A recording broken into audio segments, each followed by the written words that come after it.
नमस्कार, न्यूज 18 देख रहे हैं आप। मैं हूं आपके साथ आरजू साई। बुलेटिन की शुरुआत बड़ी खबर के साथ करेंगे। प्रतापगढ़ से खबर है। अक्षय प्रताप को 7 साल की सजा सुनाई गई है। फर्जी पते पर हथियार का लाइसेंस लेने का ये मामला है।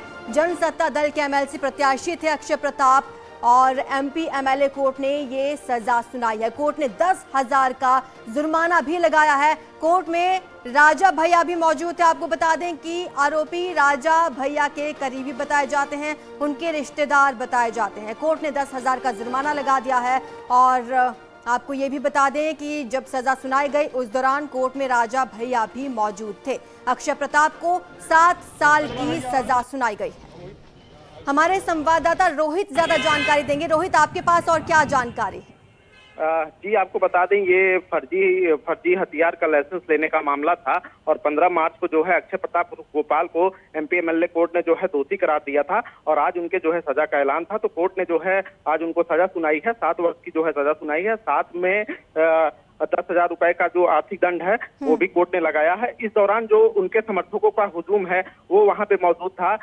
अक्षय प्रताप उर्फ गोपाल जो है वो वर्तमान जो है एमएलसी हैं और राजा भैया के रिश्तेदार व जो है बेहद जो है उनके करीबी बताए जाते हैं। और जनसत्ता दल से जो है ये जनसत्ता दल के एमएलसी के प्रत्याशी भी थे। तो कहीं ना कहीं ये माना जा रहा है कि अब एमपी एमएलए कोर्ट ने जो सजा सुनाई है 7 वर्षों की, अब उसके बाद इनके एमएलसी चुनाव लड़ने पर ग्रहण लग सकता है। शुक्रिया आपका इस तमाम जानकारी के लिए। तो बड़ी खबर आपको बता रहे, अक्षय प्रताप को 7 साल की सजा सुनाई गई है। दरअसल फर्जी पते पर हथियार लिया था और उसी मामले में कोर्ट ने ये सजा सुनाई है। 10,000 का जुर्माना भी लगाया है। धामी जी आए हैं, धामी जी आएंगे, उत्तराखंड में फिर से हम भगवा लहराएंगे, उत्तराखंड में फिर से हम मैं पुष्कर सिंह धामी ईश्वर की शपथ लेता हूँ। मैं सतपाल महाराज प्रेमचंद अग्रवाल ईश्वर से नामना शपथ ईश्वर की शपथ लेता हूँ कि मैं डॉक्टर धन सिंह रावत ईश्वर की शपथ लेता हूँ। मैं रेखा आर्या ईश्वर की शपथ लेता हूँ कि मैं विधि द्वारा स्थापित सौरभ बहुगुणा ईश्वर की शपथ लेता हूँ।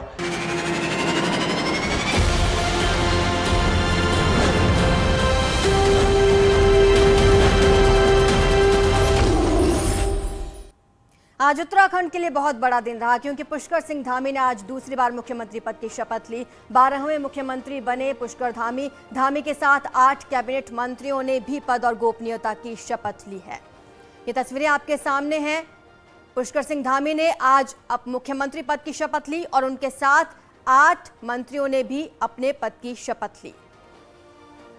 सुबह से ही न्यूज 18 पर आपको शपथ ग्रहण का महा कवरेज हम आपको दिखा रहे हैं। किस तरह से भव्य तैयारियां की गई थी। तमाम बीजेपी के दिग्गज इस शपथ ग्रहण में पहुंचे। प्रधानमंत्री मोदी, अमित शाह, रक्षा मंत्री राजनाथ सिंह, जेपी नड्डा समेत तमाम बड़े नेता यहां पर पहुंचे थे। यूपी के सीएम योगी आदित्यनाथ भी इस शपथ ग्रहण समारोह में शामिल हुए। ये तस्वीरें आपके सामने हैं जब शपथ ग्रहण समारोह हुआ और इसके साक्षी बने हजारों लोग। बीजेपी के न सिर्फ कार्यकर्ता बल्कि तमाम दिग्गज यहां पर पहुंचे हुए थे।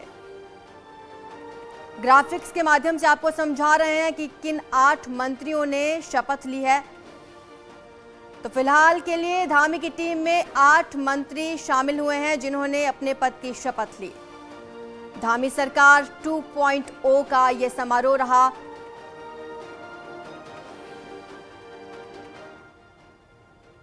तो वहीं शपथ के बाद सीएम धामी का पहला बयान सामने आया। उन्होंने कहा कि सभी संकल्प पूरे किए जाएंगे। पुष्कर धामी ने कहा और साथ ही साथ उन्होंने पीएम मोदी का विजन पूरा करने की बात भी कही। पुष्कर धामी अब कल कैबिनेट की पहली बैठक होगी। सरलीकरण, समाधान, निस्तारीकरण का मंत्र दिया गया। गांव के विकास पर जोर देंगे, ये कहा धामी ने। और साथ ही ये भी कहा कि केंद्र और राज्य मिलकर काम करेंगे, पड़ोसी राज्यों से भी सहयोग लेते रहेंगे। तो पुष्कर सिंह धामी का पहला बयान सामने आया और उन्होंने यही कहा कि जो भी वादे संकल्प पत्र में किए गए हैं उन्हें एक एक कर पूरा किया जाएगा। उत्तराखंड के देवतुल्य जनता का आभार व्यक्त करता हूँ, उनको नमन करता हूँ।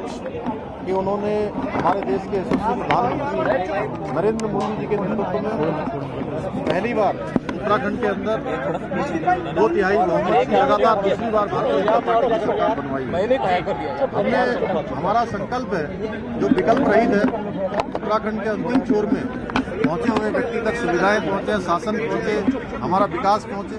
और 2025 जब हमारा राज्य 25 वर्ष का होगा, जब हम इसके सिल्वर जुबली वर्ष मना रहे होंगे, उस समय हम हिंदुस्तान के श्रेष्ठ राज्य बने, उसके लिए हमारी सरकार काम करेगी। सरलीकरण का मंत्र, समाधान का मंत्र और निस्तारण का मंत्र, ये मंत्र लेकर हम पूरी पारदर्शिता के साथ चीजों को सरल करेंगे। हमारी सरकार लोगों के गांव-गांव तक जाएगी, घर-घर तक जाएगी और जो भी अच्छे समाधान हो सकते हैं उन समाधानों को करेंगे। माननीय प्रधानमंत्री जी का जो विजन है कि ये आने वाला दशक ये उत्तराखंड का दशक होगा, इसको उत्तराखंड का दशक बनाने के लिए हमारी सरकार कृत संकल्पित है। और जो भी हमने संकल्प लिए हैं उन सभी संकल्पों पर आज से ही हमारी सरकार काम करना प्रारंभ करेगी।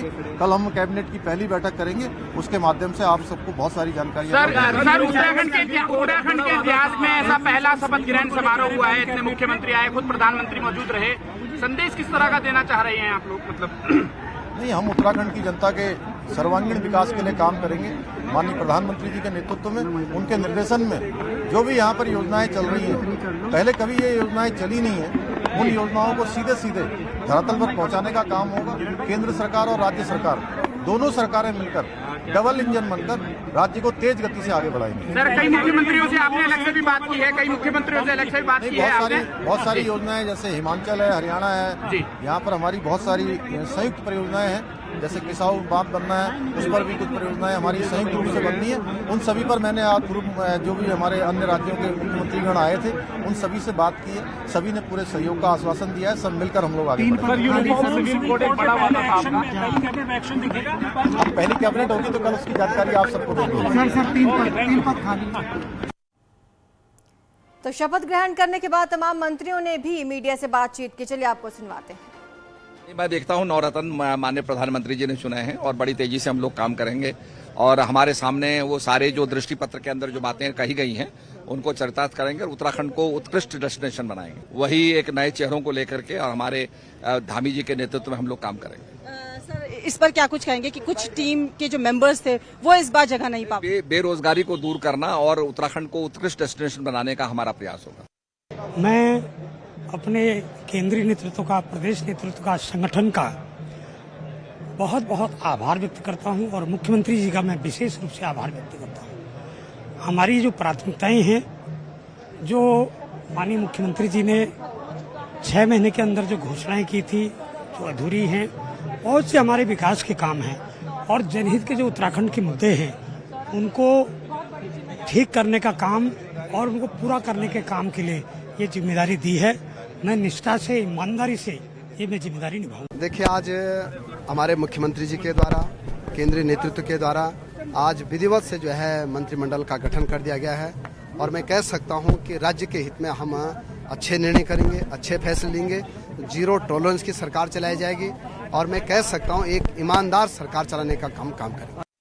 देखिए, मैं अपने केंद्रीय नेतृत्व का और अपने शीर्ष नेतृत्व का और साथ साथ में अपने प्रदेश के मुख्यमंत्री जी का बहुत धन्यवाद करती हूं, जिन्होंने मातृशक्ति के रूप में, उनके प्रतीक के रूप में मुझे आज आशीर्वाद दिया है और मुझे पुनः अवसर मंत्री पद के लिए जो है, शपथ देने के लिए जो है आज मौका दिया है। मैं आभार व्यक्त करती हूँ। निश्चित रूप से जो दायित्व वो मुझे देंगे उस जिम्मेदारी का मैं बहुत गंभीरता के साथ में, पूरी जिम्मेदारी के साथ उसका निर्वहन कर। सबसे पहले तो मैं नरेंद्र मोदी जी का, अमित शाह जी का, नड्डा जी का, अपने केंद्रीय नेतृत्व का आभार व्यक्त करता हूं। माननीय मुख्यमंत्री जी का कि जिन्होंने मुझ पर, मेरे जैसे छोटे से कार्यकर्ता पर, तो कभी फौज में सिपाही था, एक बार फिर भरोसा कर आज मंत्री बनने का मौका दिया और मैं उनको विश्वास दिलाता हूं कि इस विश्वास के साथ पार्टी ने मुझे जिम्मेदारी दी है।